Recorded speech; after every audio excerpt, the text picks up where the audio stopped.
I hope you all are doing good. Last time हम लोगों ने स्टार्ट किया था बैलेंस ऑफ पेमेंट्स, और मैंने आपको बताया था कि बैलेंस ऑफ पेमेंट्स क्या होता है। एक बैलेंस ऑफ पेमेंट्स एक अकाउंट होता है जो कि जिसके अंदर अकाउंटेंसी वाले जो आपके double entry book keeping system के जो रूल्स थे वो सभी अप्लाई होते हैं। एंड क्योंकि double entry book keeping system के उसमें रूल्स अप्लाई होते हैं तो वहाँ पर भी दो साइड्स होने वाली हैं, one for debit side and the other one is credit side. ठीक है, और इसके जो शेप होती है अकाउंट्स की वो वही टी शेप अकाउंट होता है, जहाँ पर जो है एक साइड होती है डेबिट की और दूसरी साइड होती है क्रेडिट की। ठीक है, इसे आप जानते ही होंगे, टी शेप अकाउंट बोलते हैं। ठीक है, लेजर्स आपके।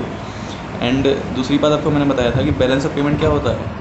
ये एक सिस्टमेटिक रिकॉर्ड है किस चीज़ का, सारे के सारे इकोनॉमिक ट्रांजेक्शन्स का, किसके बीच में, हमारी कंट्री और पूरी दुनिया के बीच में। कब के लिए? एक साल के लिए, या आप बोल सकते हैं over a period of time. So what was the definition of balance of payments? Balance of payments is a systematic record of all the economic transactions between us and rest of the world. ठीक है, हमारे और पूरी दुनिया के बीच में जो भी इकोनॉमिक ट्रांजेक्शन्स होती हैं उनके बीच का जो एक सिस्टमेटिक रिकॉर्ड है उसे ही हम बैलेंस ऑफ पेमेंट्स बोलते हैं। और मैंने इसमें आपको बताया था कि इसमें एक साइड में हम लिखते हैं इनफ्लो ऑफ कैश और दूसरी साइड में हम लिखते हैं आउटफ्लो ऑफ कैश के बारे में। या आप बोल सकते हैं कि जो हमारे इंपोर्ट्स एक्सपोर्ट्स या बाकी सभी ट्रांजेक्शन्स के ज़रिए पैसा आना और जाना जो भी होता है विदेशों से, उन सभी का रिकॉर्ड हम बैलेंस ऑफ पेमेंट्स के अंदर रखते हैं। देन मैंने आपको एक और चीज़ बताया था कि जो बैलेंस ऑफ पेमेंट्स अकाउंट होता है आखिर हम उसे बनाते क्यों हैं। इसको बनाने का रीज़न ये था, पहला कि हम चेक कर सकें, ये देख सकें कि आखिर जो हमारी कंट्री है, जो हमारा देश है, उसने पूरे साल में कैसा परफॉर्म किया। ठीक है, यानी कि जो हमारी सरकारों ने गवर्नमेंट पॉलिसीज़ बनी थी, जो पॉलिसी बनाई गई थी, उनका क्या इम्पैक्ट रहा है, अच्छा रहा या बुरा रहा। और दूसरी चीज़ हम ये चेक करते हैं कि आखिर हमारी जो इकनॉमी है, जो हमारी डोमेस्टिक इकनॉमी है, वो पूरे वर्ल्ड में कहाँ पर टिकती है, कहाँ मौजूद है फ़िलहाल। ठीक है, तो बैलेंस ऑफ पेमेंट्स के बनाने के मेनली दो रीज़न होते हैं। जैसे मैंने आपको उस दिन एग्जांपल दिया भी था, लाइक साल के एंड में जो है हर कंपनी, हर बिजनेस अपनी बैलेंस शीट बनाती है। बैलेंस शीट का रीज़न क्या होता है? बैलेंस शीट का काम होता है ये बताना कि आखिर कंपनी की फाइनेंशियल पोजीशन क्या है। जिस टाइम पे बैलेंस शीट बन रही है वो उस समय बताती है कि हमारे बिज़नेस की करंट पोजीशन क्या है, हमारे पास कितने एसेट्स हैं, कितने लायबिलिटीज़ हैं, कितने डेटर्स हैं, कितने क्रेडिटर्स हैं, बहुत सारी चीज़ें होती हैं। तो इसी तरह से आपका बैलेंस ऑफ पेमेंट्स बताता है कि आपके पास कितने तो पैसे आए हैं, कितने गए हैं। ठीक है, अल्टीमेटली देखना हमें यही होता है। देन आपको बताया मैंने कंपोनेंट्स कौन कौन से होते हैं इसके, यानी बैलेंस ऑफ पेमेंट्स में आप कौन कौन सी चीज़ें रिकॉर्ड करेंगे। ठीक है, तो उसको मैंने 4 पार्ट्स में डिवाइड किया था। पहले थे विजिबल्स। विजिबल्स में क्या बताया था मैंने आपको? वो चीज़ें जो कि ट्रांजैक्ट होती हुई, जिनके एक्सचेंजेस हमें दिखाई दे रहे हों, जिनको हम और सरल भाषा में बोलते हैं गुड्स या मर्चेंडाइज। जो भी सामान का आयात या निर्यात होगा, इंपोर्ट और एक्सपोर्ट होगा, वो सभी विजिबल्स के अंदर आएगा। ठीक है, फिर दूसरा था इनविजिबल्स, यानी कि वो सभी चीज़ें जिनका हमें आयात और निर्यात होता हुआ दिख नहीं रहा, परंतु उसके बावजूद भी कुछ एक्सचेंजेस हो रहे हैं। कोई इकोनॉमिक ट्रांजेक्शन तो है पर हम उसको विजिबल तरीके से, यानी अपनी आंखों से नहीं देख पा रहे हैं, या आप उसको एक वस्तु का ट्रांसफ़र नहीं कर रहे हैं। वो क्या हो सकती हैं? हमारी सर्विसेज हो सकती हैं। ठीक है, चाहे वो फैक्टर सर्विसेज हों या नॉन फैक्टर सर्विसेज हों। जो यहाँ पर पहले मैंने सर्विसेज लिखा हुआ था वो फैक्टर सर्विसेज के लिए था। ठीक है, इनकम्स भी सर्विसेज के बाद ही आती है, एंड उसके बाद नॉन फैक्टर सर्विसेज भी हो सकती हैं, यानी कि आपने जो है कोई बिना बात के कोई सर्विस दे दी हो, यानी कि जो कोई अपनी मेहनत वगैरह खास ना करी हो, बट आपने जो है सिंपली पेटेंट्स ट्रांसफ़र कर दिए हो जिस तरह से।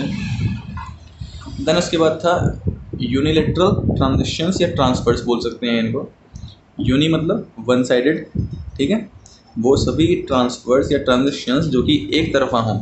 फॉर एग्ज़ाम्पल, आपने किसी कंट्री से या तो लोन कह रहा हूँ, या तो आपने किसी कंट्री को ग्रांट्स दे दी या उनसे ले ली। डोनेशंस आपने दे दी किसी कंट्री के अंदर, या फिर आपने उनसे डोनेशंस ले ली, रिसीव कर ली। गिफ्ट आपने या तो किसी को दे दिया या फिर आपने किसी से ले लिया। ये सब जो ट्रांसफ़र्स हैं, ये सब जो ट्रांजेक्शन्स हैं, इनमें कोई भी टू साइडेड मूवमेंट नहीं हो रहा। आपने किसी को गिफ्ट सेंड किया, आप बदले में कुछ अपेक्षा करते हैं। अब हो सकता है कि आप में से कोई कहे कि हम तो पार्टी की उम्मीद करते हैं, बट ऐसा होता नहीं है। ठीक है, गिफ्ट जब आप दे रहे हैं तो वो वन साइडेड होगा। उसके बदले में ये नहीं कि आप हैंड टू हैंड उससे कहेंगे कि भाई तो मुझे ला इस गिफ्ट के पैसे दे। ठीक है, तो इसलिए जो गिफ्ट वगैरह होते हैं, डोनेशंस होती हैं, ग्रांट्स होती हैं, ये सभी यूनिलेटरल ट्रांजेक्शन्स में आती हैं या ट्रांसफर्स कहलाती हैं, ठीक है। देन लास्ट में था कैपिटल अकाउंट। कैपिटल अकाउंट के अंदर कौन कौन सी चीज़ें आती हैं? वो सभी चीज़ें, वो सभी ट्रांजेक्शन्स जो कि जो है हमारे एसेट्स या लायबिलिटीज़ पर इम्पैक्ट करेंगी, हमारे मतलब हमारे कंट्री के, वो सभी transactions, all those transactions that are affecting या that have impact on our country's assets और liabilities will come under capital account, ठीक है। एंड जो ये तीनों कंपोनेंट थे, visibles, invisibles and unilateral transactions, ये तीनों आएंगे करंट अकाउंट के अंदर। मैंने आपको बताया था कि जो बीओपी है, ये दो अकाउंट्स को मिलाने के बाद एक अकाउंट तैयार होता है, ठीक है। यानी कि बैलेंस ऑफ पेमेंट्स दो अकाउंट्स का एक कॉम्बिनेशन है, एक तरह से आप ये कह सकते हैं। एक कॉम्बो है हमारा बीओपी, ठीक है। आप जैसे बनाते हैं ना, अब तो आपने पार्टनरशिप में पार्टनर्स कैपिटल अकाउंट पढ़ ही लिया है, तो पहले यहाँ पर बनेगा करंट अकाउंट, ठीक है। पहले यहाँ पर जो है विजिबल्स, इनविजिबल्स एंड यूनिलेटरल ट्रांसफर्स के बारे में लिख देंगे, ये ऐसे, ठीक है। देन उसके बाद बनेगा कैपिटल अकाउंट। इसके अंदर जो है एक बैलेंस इसका भी आता है। एंड देन उसके बाद जो है फाइनली एक और चीज़ आती है, एक छोटी सी टर्म आती है जिसका नाम है ऑफिशियल रिजर्व अकाउंट। क्योंकि देखो मैंने आपको बताया कि जो हमारा बीओपी है, इसके अंदर इम्बैलेंसेस हो सकते हैं, यानी कि ऐसा कंपल्शन नहीं है कि हमारे जो पेमेंट्स हैं और रिसीट्स हैं, पेमेंट्स और रिसीट्स हमेशा इक्वल नहीं हो सकते। या हम कह सकते हैं कि हमारे जो इम्पोर्ट्स और एक्सपोर्ट्स हैं वो इक्वल नहीं हो सकते, कुछ ना कुछ इम्बैलेंसेस होंगे। इम्बैलेंसेस मतलब यानी कि भाई या तो जो है हमारे इम्पोर्ट्स ज़्यादा हो जाएं या फिर हमारे एक्सपोर्ट्स ज़्यादा हो जाएं, या आप बोल सकते हैं पेमेंट ज़्यादा हो जाएं या रिसीट ज़्यादा हो जाएं, ठीक है ना। वो इन सभी चीज़ों को कंबाइन करने के बाद, तो उसके बाद क्या होगा भाई, सपोज़ कीजिए कि हमारे कंट्री ने पैसे रिसीव ज़्यादा कर लिए, ठीक है, यानी हमारे पास जो है सरप्लस है। आपको मैंने बताया था ना कि एक जो है इक्विलिब्रियम कंडीशन होती है,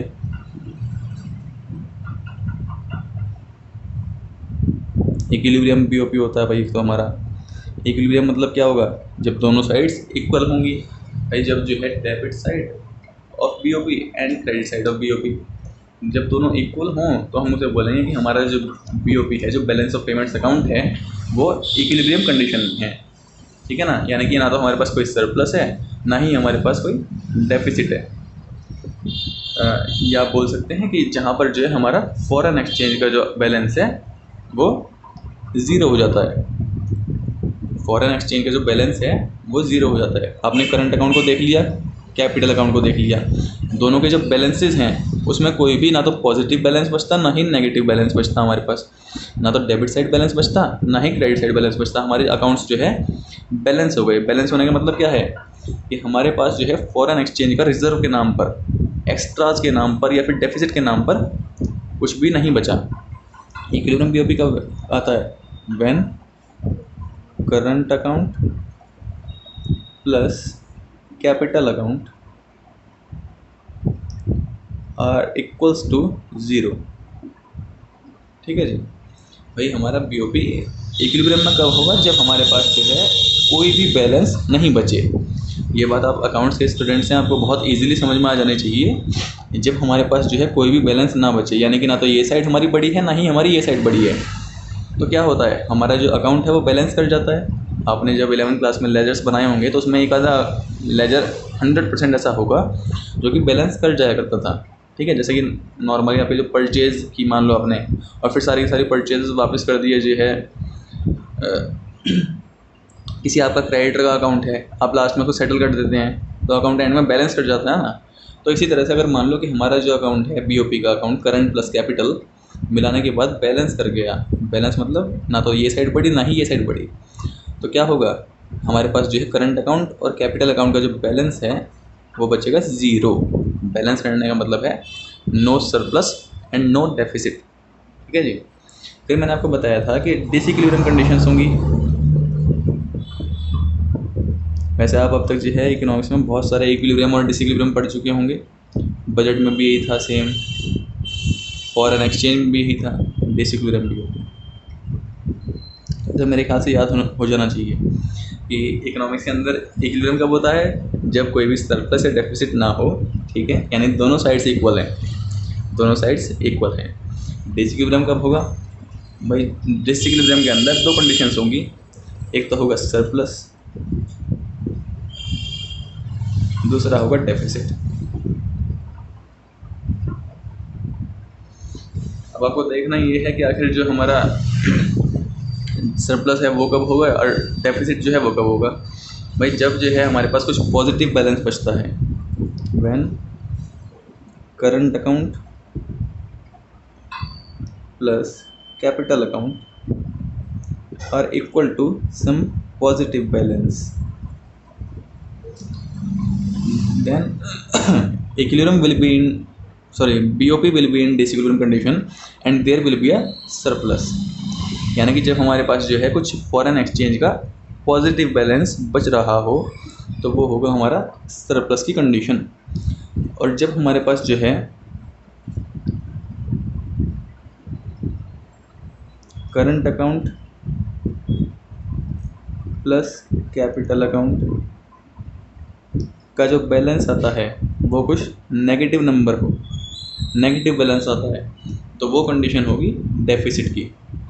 सीधी सी बात, अगर बिल्कुल अभी अकाउंट्स में नहीं जाते हम, ठीक है, एकदम सिंपल शब्दों में अगर आपसे मैं कहूँ तो जब भी हमारे पास से जो है इन केस एक्सपोर्ट ज़्यादा हो गए, ठीक है, एक्सपोर्ट से मतलब क्या होगा, हमने पैसे रिसीव ज़्यादा किए हैं, इनफ्लो हमारे पास पैसे का ज़्यादा हुआ, आउटफ्लो कम हुआ।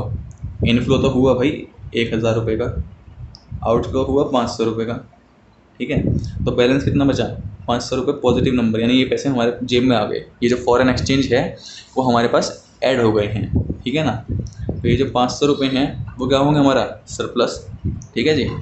अब सपोज़ कीजिए कि हमारा इनफ्लो तो हुआ है 500, आउटफ्लो हो गया 1000, मीन्स आपके जो इम्पोर्ट्स हैं वो तो हो गए ज़्यादा, एक्सपोर्ट्स हो गए कम। तो उस कंडीशन में क्या होगा भाई? आपके पास क्या बचा? एक नेगेटिव बैलेंस बचा है। आप चाहे ऐसे लिख लें या फिर आप जानते ही ऐसे लिखना, ब्रैकेट के अंदर का मतलब क्या होता है? नेगेटिव बैलेंस, ठीक है। तो ये क्या है? हमारे पास एक डेफिसिट है, आपको जो है पे करना पड़ेगा, या फिर जो आपका अकाउंट था, रिजर्व अकाउंट था, उसमें से ये बैलेंस कटेगा 500 रुपये। तो एक बात और समझिए आप इससे, जब हमारे पास सरप्लस होता है तो हमारे जो रिजर्व हैं फॉरेन एक्सचेंज के वो इंक्रीज़ होते हैं, वो बढ़ते हैं। क्यों? क्योंकि आपके पास नया पैसा आ रहा है। आप अभी जो है ऑफिशियल रिजर्व अकाउंट को अपना बैंक अकाउंट मान लीजिए कुछ समय के लिए। जब जो है आपके पास सरप्लस हुआ, प्रॉफिट हुआ, तो क्या होगा? आपके बैंक अकाउंट के अंदर पैसे जाएंगे, ऐड हो जाएंगे। जब डेफिसिट हुआ, नुकसान हुआ कुछ आपको, ठीक है, कमी आई है बैलेंसेस के अंदर, नेगेटिव बैलेंस है, तो इसकी भरपाई कहाँ से होगी? जो आपके पास सेविंग्स थी, जो आपका बैंक अकाउंट था, वहाँ से जो पैसे हैं वो निकल जाएंगे, ठीक है जी। आई होप आप समझ गए होंगे कि डिसइक्विलिब्रियम कंडीशंस दो तरह की होती हैं, सरप्लस एंड डेफिसिट। जब कुछ पॉजिटिव बैलेंस आए तो वो सरप्लस होता है, जब नेगेटिव बैलेंस आए वो डेफिसिट होता है। सरप्लस की वजह से हमारे जो रिजर्व्स हैं फॉरेन एक्सचेंज के, हमारे मतलब RBI के पास जो रिजर्व हैं वो इंक्रीज़ होते हैं। इसी तरह से जब हमारे पास डेफिसिट होता है तो हमारे जो रिज़र्व हैं वो घटते हैं। क्यों घटते हैं? क्योंकि हमें जो है वो पेमेंट्स तो करनी ही पड़ेंगे ना। जो नेगेटिव बैलेंस आ रहा है वो देंगे कहाँ से? आप अपने रिज़र्व में से निकाल कर देने वाले हैं, ठीक है। अब चलो इसके बाद एक थोड़ा सा अलग दो टर्म्स आती हैं इसके अंदर, कनेक्टेड इसी से ही हैं बट फिर भी मैं थोड़ा अलग करके बता रहा हूँ। पहले आप उन्हें अलग से समझ लेना, फिर बाद में कंबाइन कर देंगे, ठीक है। भाई दो तरह के आइटम्स होते हैं। वैसे तो आपने देख लिया, विजिबल्स होते हैं, इनविजिबल्स होते हैं, ये सब बहुत सारे आइटम्स हैं। फिर करंट अकाउंट, कैपिटल अकाउंट में बांट देते हैं हम इसको। बट इनको ही जो है हम दो और नाम दे सकते हैं। कभी वही क्वेश्चन पूछ लेते हैं, ठीक है। एक तो बोलते हैं ऑटोनोमस आइटम्स। 1 से 2 मार्क्स में ये क्वेश्चन आ जाता है normally. Autonomous items of BOP and accommodating items.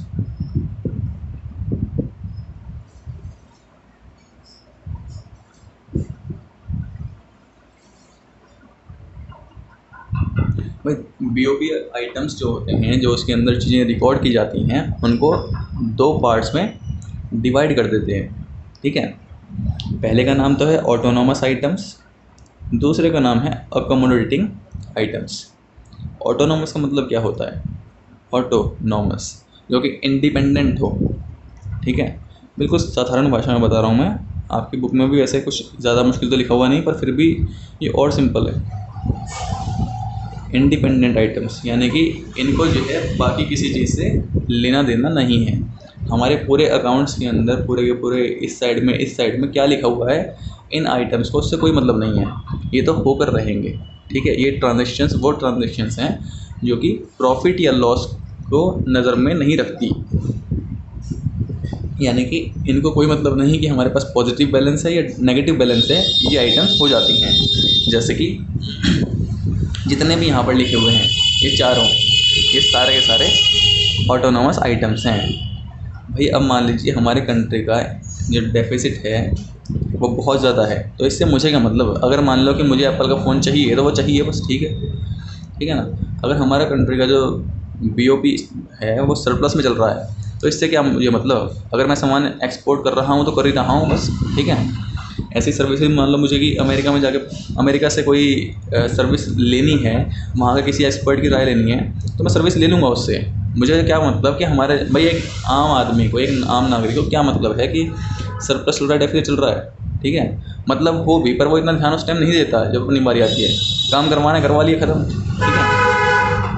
ऐसे ही कैपिटल अकाउंट के अंदर है। अगर मान लीजिए कि हमारी गवर्नमेंट को बहुत ज़्यादा रिक्वायरमेंट है कोई टेक्नोलॉजी वहाँ से लेने की, बाहर से जापान से लेनी है, मान लो बुलेट ट्रेन की भाई कोशिश कर रहे हैं, बुलेट ट्रेन के लिए जो प्रोजेक्ट है उसके लिए एक्सपर्टाइज जापान से आएगा हमारे पास इंडिया में। अब भाई डेवलपमेंट के लिए चाहिए तो चाहिए, ठीक है।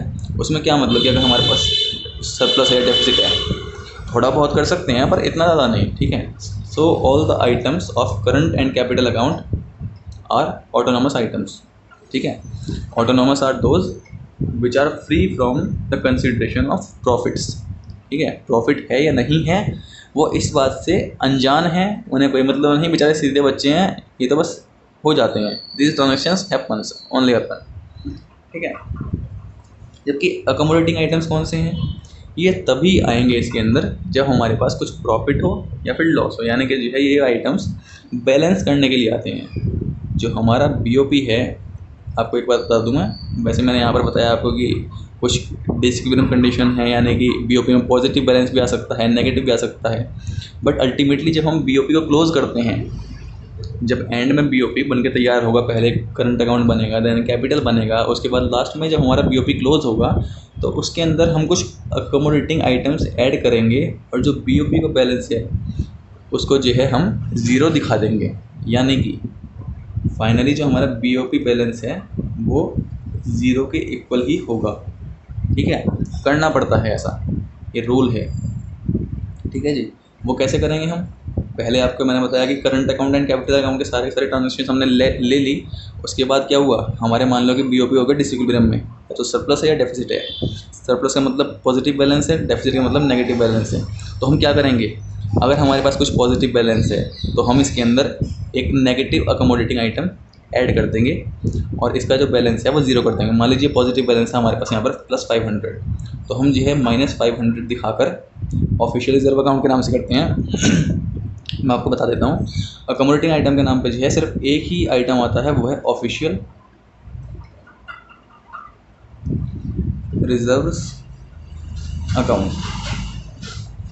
मैंने आपको जैसे कहा कि भाई ये जो 500 रुपये हमारे पास ऐड हुए हैं, इससे क्या होगा, हमारे बैंक अकाउंट के अंदर पैसे जाएंगे, ठीक है ना। तो अगर मान लो कि मुझे दिखाना हो इसको बैलेंस करके, तो मैं दिखाऊंगा एक नेगेटिव साइन शो कर। जो मेरा ऑफिशियल रिजर्व अकाउंट होगा ये एक नेगेटिव साइन के साथ आएगा, ठीक है। जबकि इसके अंदर जो है पैसे बढ़ रहे हैं और उसके बावजूद भी इसमें उल्टे साइंस लगते हैं। ऐसे ही अगर मेरे पास कुछ नेगेटिव बैलेंस है, ठीक है, डेफिसिट है, तो उस केस में इसमें एक पॉजिटिव साइन के साथ हम ऑफिशियल रिजर्व अकाउंट को ऐड कर देंगे और बीओपी अकाउंट को ज़ीरो के इक्वल ले आएंगे, ठीक है। तो अकोमोडेटिंग आइटम्स वो आइटम्स होते हैं जो कि तब आते हैं जब हम प्रॉफिट्स को कंसीडर करते हैं, ये तब आते हैं जब हम प्रॉफिट्स को कंसीडर नहीं करते, ठीक है। दूसरी बात, जो ये आइटम्स हैं, these are the reason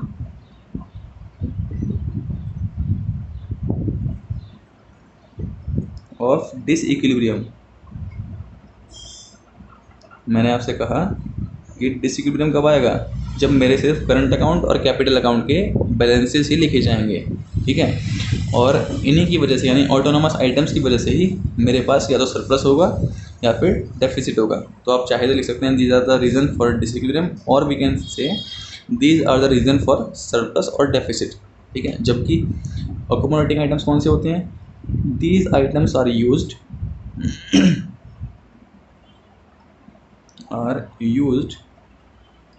for correcting disequilibrium और these items are used for balancing the BOP account. ठीक है, आप बोल सकते हैं कि ये तो जो है रीज़न है, इनकी वजह से तो डिसइक्विलिब्रियम आता है, और अकोमोडेटिंग या तो जो है डिसइक्विलिब्रियम को ठीक करते हैं, या फिर आप बोल सकते हैं कि these items are used for balancing the BOP. अगर हमें बीओपी को बैलेंस करना है, बैलेंस करने से मतलब कि उसका जो बैलेंस है वो ज़ीरो लेकर आना है, ठीक है, तो हमें जो है अकोमोडेटिंग आइटम्स को ऐड करना पड़ेगा या यूज़ करना पड़ेगा। ठीक है ना, इनका काम बिगाड़ने का है, इनका काम सही करने का है, आप ये कह सकते हैं। ठीक है जी। अब दूसरी एक और चीज़ आती है, जो ये आइटम्स हैं दे मूव अक्रॉस बॉर्डर्स। तीन डिफरेंस हैं वैसे एक तरह से। जो ऑटोनोमस आइटम्स हैं वो बॉर्डर्स के पार मूव करते हैं, यानी कि जैसे आपने जो है पहले मैंने आपको कहा करंट अकाउंट के चीज़ें और कैपिटल अकाउंट की चीज़ें, ये दोनों की दोनों ऑटोनोमस होती हैं। अगर आपने इंपोर्ट्स या एक्सपोर्ट्स किए तो क्या होगा, सामान जो है एक देश की बाउंड्री क्रॉस करके, बॉर्डर क्रॉस करके दूसरे देश में एंटर कर रहा है। आपने इंपोर्ट्स किए, दूसरे देश से ये सामान यहाँ पर एंटर कर रहा है। ठीक है जी। तो यहाँ पर क्या हुआ, हमारे जो चीज़ें हैं, जो सामान थे, जो ट्रांजेक्शन्स थी, वो दो कंट्रीज़ के बीच में हुई और बॉर्डर्स क्रॉस हुए। जबकि अकोमोडेटिंग आइटम्स के अंदर जो है कोई भी बॉर्डर मूवमेंट नहीं होता, और इसके अंदर जो है सिर्फ मैंने आपसे कहा एक ही चीज़ आती है, वो है ऑफिशियल रिजर्व अकाउंट। तो हमारा जो सेंट्रल बैंक है, सिर्फ उसके एक्सचेंज वाला जो पार्ट है, जो उसका रिजर्व वाला पार्ट है, उसमें ही चेंजेस होते हैं। नो बॉर्डर मूवमेंट आप चाहे तो लिख सकते हैं, नो बॉर्डर मूवमेंट, या आप चाहें तो ये भी लिख सकते हैं कि only change in on country's central banks forex reserve और official reserve account. Accommodating items के ज़रिए कोई भी बॉर्डर मूवमेंट नहीं होता, बस एक चेंज होता है या तो हमारे कंट्री, अपने खुद के कंट्री के सेंट्रल बैंक के फॉरेक्स रिजर्व में, या फिर ऑफिशियल रिजर्व अकाउंट में। ठीक है, मैं सजेस्ट करूँगा जब भी आप अकोमोडेटिंग आइटम्स लिखेंगे तो वहाँ पर फॉरेक्स रिजर्व ना लिख के ऑफिशियल रिजर्व लिखेंगे तो बेटर रहेगा। ठीक है, क्योंकि कभी कभी कुछ टीचर्स ऐसे होते हैं कि दोनों को अलग अलग मान के जो है मार्क्स काट देते हैं, बट वैसे दोनों होते सेम ही हैं। ठीक है, इस चैप्टर के अंदर हम ये वर्ड यूज़ कर रहे हैं, लास्ट चैप्टर में हमने फॉरेक्स रिजर्व यूज़ किया था। अल्टीमेटली अगर हम देखें तो ठीक है, टेक्निकल टर्म्स में कभी कभी समझाने के लिए अलग अलग नाम दे देते हैं, पर होते दोनों सेम ही हैं। ठीक है, मैंने आपको बताया कि जो ऑटोनोमस आइटम्स हैं वो हमारे मेन आइटम्स हैं, यानी कि जिनकी वजह से हमारे जो है बीओपी बन रहा है, आप ये समझ सकते हैं। अकोमोडेटिंग वो हैं जिसके ज़रिए हम सिर्फ ठीक कर रहे हैं अपने यहाँ पर। ये आइटम आखिर हम यूज़ क्यों कर रहे हैं, आपसे कोई पूछ सकता है कि why we are using accommodating items when there is no border movement. ठीक है, जब कोई बॉर्डर मूवमेंट है ही नहीं, कि स्टडी में पूछ लेंगे आपसे, हॉट्स में आता है ना, high order thinking skills questions में, कि जब कोई मूवमेंट ही नहीं है, जब बैलेंस ऑफ पेमेंट्स का इसमें पार्ट ही नहीं है, कोई एक्सचेंजेस नहीं हो रहे, तो आखिर मैं ये अमाउंट या फिर ये जो आइटम है लिख क्यों रहा हूँ। ये आइटम सिर्फ मैं इसलिए लिख रहा हूँ क्योंकि अकाउंट्स मेरे बैलेंस होने होते हैं साल के एंड में। आप लोग जानते हैं ये बात अच्छी तरह से, क्योंकि आप अकाउंट्स के स्टूडेंट्स हैं। आप जो है पूरी दुनिया की ट्रांजेक्शन्स करने के बाद एक बैलेंस BYD, बैलेंस BYD जो स्टार्टिंग में आता है, बैलेंस CYD लिखते हैं ना, या फिर जो है कभी कभी लिखते हैं ना कि balance transfer to dash and dash reserve.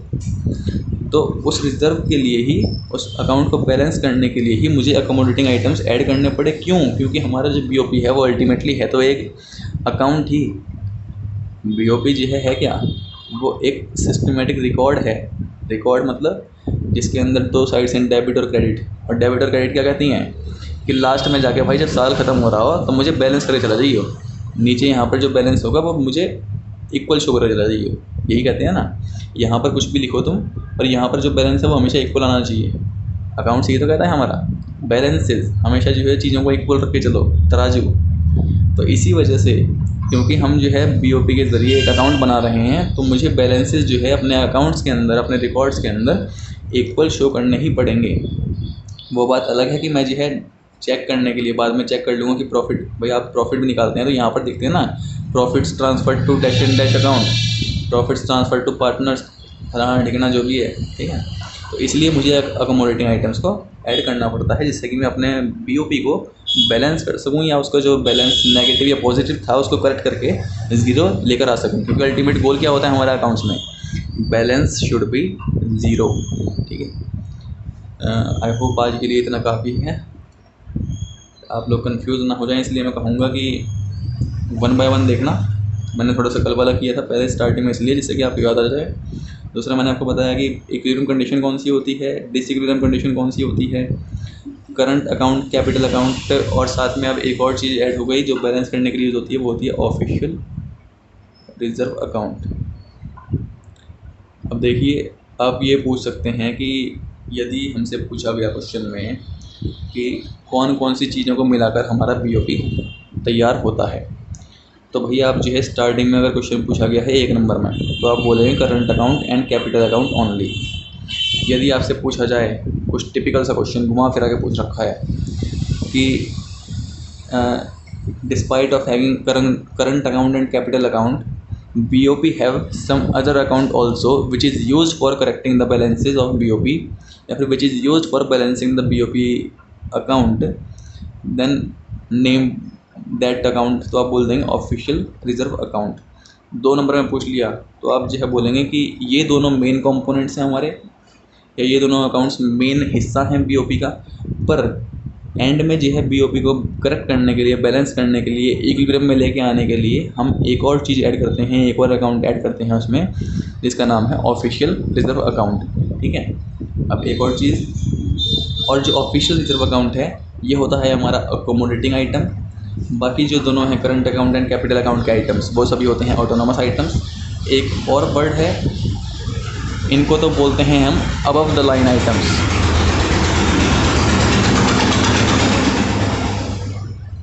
जब हमारा BOP बनता है तो यहाँ पर जो है बैलेंसेस एक बार शो हो जाते हैं यहाँ तक, ठीक है। फिर उसके बाद जो है एक लाइन खींचने के बाद जो है, एक मोटी सी लाइन खींचने के बाद, ब्रॉड लाइन खींचने के बाद, हाईलाइटेड लाइन खींचने के बाद हमारे जो ये हैं अकोमोडेटिंग आइटम्स यानी ऑफिशियल रिजर्व है वो लिखा जाता है इस तरह से, या तो इस साइड में लिखा जाएगा, इस साइड में लिखा जाएगा, ठीक है, और थोड़ा बोल्ड लेटर्स में लिखा जाता है। तो इसलिए जो है जो भी हमारे ये सारे आइटम्स हैं ऑटोनोमस आइटम्स, इनको तो हम बोलते हैं अबव द लाइन आइटम। ये लाइन जो है एक पहचान मान लीजिए आप, तो इन्हें बोल दिया हमने अबव द लाइन आइटम, और ये है बिलो द लाइन आइटम्स।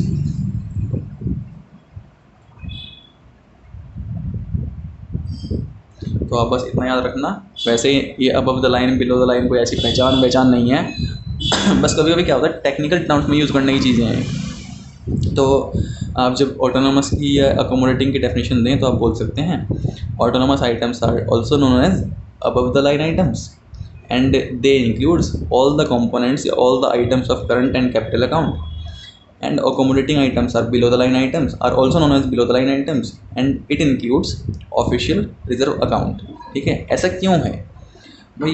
हो सकता है कि आप कुछ लोग तो कह दें कि भाई अबव द लाइन और बिलो द लाइन हम इसलिए बोलते हैं क्योंकि शुरुआत से चला आ रहा है, पर मेरा अपना मानना है कि हर चीज़ के पीछे एक लॉजिक है।